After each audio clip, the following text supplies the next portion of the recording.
Donc on voit bien que la France ne fonctionne plus, quoi. Il y a un vrai sujet, l'immigration n'est plus contrôlée, l'économie va pas bien, notre influence va pas bien, le système politique est paralysé faute de majorité au Parlement, et on a un président qui compense cela par une espèce de frénésie diplomatique en empilant les sommets, en empilant les déplacements et en empilant les grandes déclarations sur à peu près tous les sujets.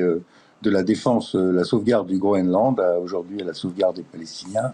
Mais avant ça, c'était l'Ukraine, où on a dit tout et le contraire de tout, parce que je rappelle quand même que Emmanuel Macron, au début de la guerre, demandait à ce qu'on prenne en compte les intérêts, et il avait raison, les intérêts de sécurité de la Russie, avant de dénoncer la Russie comme notre ennemi existentiel.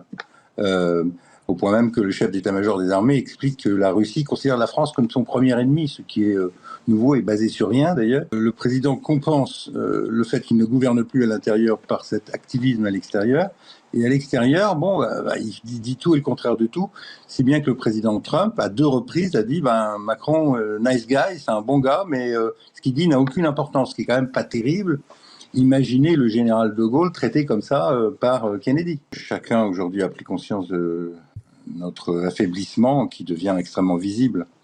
On en a vu un dernier exemple après l'accord surréaliste qui a été signé entre Madame von der Leyen et le président Trump.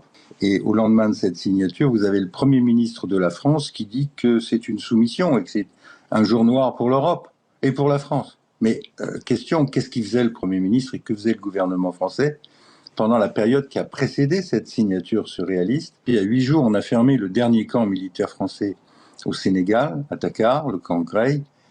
Il n'y a pas une ligne dans la presse française pour le souligner. Pourtant, c'était un tournant historique. C'est la fin de la France-Afrique, en réalité, que nous vivons. On a vu le même déclassement l'année précédente dans le Pacifique, où nos meilleurs amis américains et anglais ont dans notre dos fabriqué une alliance nouvelle qui s'appelle AUKUS, en nous expulsant littéralement de la région.